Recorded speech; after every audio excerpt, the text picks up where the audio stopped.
আমরা এখন যাচ্ছি কালীনারায়ণপুরের একটা স্কুলে, কি নাম জানো? Zafarnagar কাটারি junior high school. ওখানে স্কুলের বাচ্চাদের অবজারভেশন করাতে। এই যে আমরা তিনজন যাচ্ছি। ওই যে হাই বলো, হাই। স্কাই অবজারভেশন করাতে যাচ্ছি তাদের। কোন ক্লাসে? 5 থেকে 8 এর বাচ্চাদের। এখন আমরা কোথায় আছি? রানাঘাটে বীজের তলা দিয়ে যাচ্ছি। তো এই স্কুলটা একটা গ্রামের ভেতরে, গ্রামের বাচ্চাদের নিয়ে 5 to 8। তো এখানে আমরা একটু আগে আগে পৌঁছাতে চেয়েছিলাম, যে সূর্যটা দেখানো আমাদের মোটিভ ছিল। তো গিয়েই আমরা যেটা করি সর্বপ্রথম, যে সেট আপ করে ফেলা যত দ্রুত সম্ভব, কারণ সূর্য ডুবছিল এইদিকে। সূর্য ডুবে যাওয়ার আর একটু সময়ই বাকি ছিল। আমরা তার মধ্যে যত তাড়াতাড়ি সেট আপ করার করে নিলাম, করে সূর্য দেখাতে পেরেছি আমরা।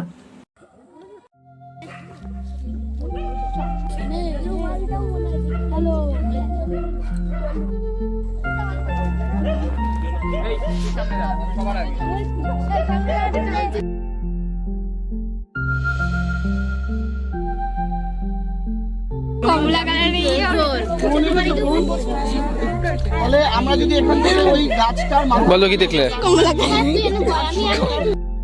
তারপরে সেখান থেকে আমরা পরবর্তী আলোচনায় গেলাম, যেখানে কিছু আলোচনা করা হলো চাঁদ, চাঁদের ঘূর্ণন, সূর্য কি, সানস্পট কি ইত্যাদি নিয়ে বেশ কিছু মজার এক্সাম্পলস, যেগুলো বাচ্চাদের খুব ভালো লাগলো। খুবই উৎসাহিত হয়েছিল তারা। লেজার লাইট দিয়ে আকাশে কিছু তারা পর্যবেক্ষণ হলো, কিছু তারা চিনিয়ে দেওয়া হলো তাদের।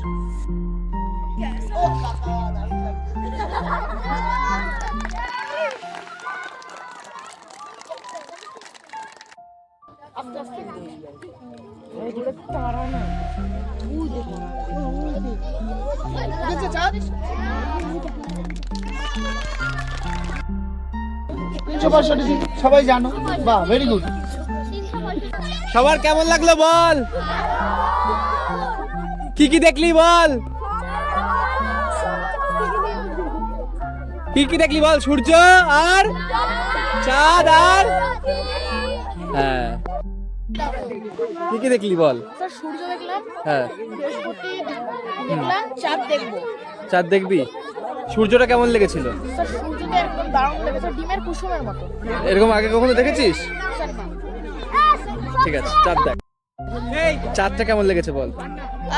আমি এখনো পর্যন্ত এত ভালো চাঁদ দেখিনি। তাই? হ্যাঁ, তাহলে বল ফুল মুন হলে কেমন লাগবে ভাব।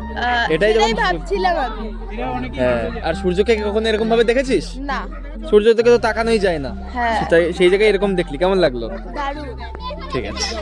আর ওই বৃহস্পতিটা দারুণ আর এই তারাগুলো যে চিনতে পারলি, কেমন লাগছে এখন? ভালো। রোজ দেখবি তো? চেষ্টা করব। হ্যাঁ, রোজ চেষ্টা করবি, ঠিক আছে? তারাগুলো মেলানোর, ঠিক আছে?